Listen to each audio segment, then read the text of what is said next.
Médiation du 12 novembre, la vengeance du chef. Vous aviez formé le projet de me faire du mal. Dieu l'a transformé en bien pour accomplir ce qui arrive aujourd'hui et pour sauver la vie d'un peuple nombreux. Genèse 50, verset 20. Au 19e siècle, un nouveau plat arriva sur le continent américain, les frites qui, avec leur forme caractéristique en bâton, captivent les palais des Américains. Cette façon de cuisiner les pommes de terre est devenue si populaire que de nombreux restaurants parmi les plus raffinés les ont servis comme plat principal. Mais en 1853, un client exigeant vint au restaurant Moon Lake House à Saratoga, New York, et commanda un plat de pommes de terre. George Crumb, le chef de ce restaurant, prépara les pommes de terre, mais le client les rejeta car elles n'étaient pas croustillantes. George prépara de nouveau les pommes de terre, mais une fois de plus, le client les refusa, affirmant qu'elles n'étaient pas assez croustillantes. L'incident se répéta plusieurs fois jusqu'à ce que le chef en colère coupa les pommes de terre en tranches aussi fines qu'une feuille de papier et les servit personnellement au monsieur. À cette époque,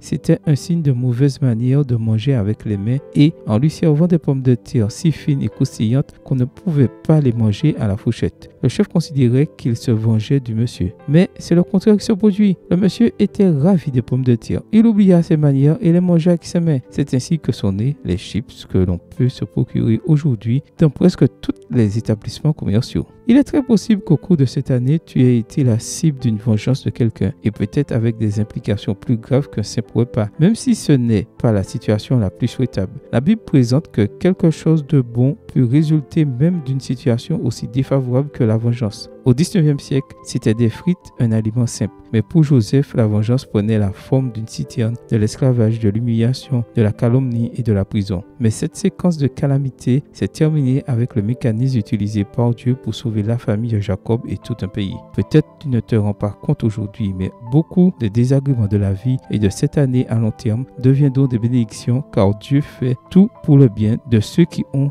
de l'amour pour lui. Romains 8, verset 28, version Parole de vie. Amen. Bonne journée à toi et que le Seigneur te bénisse.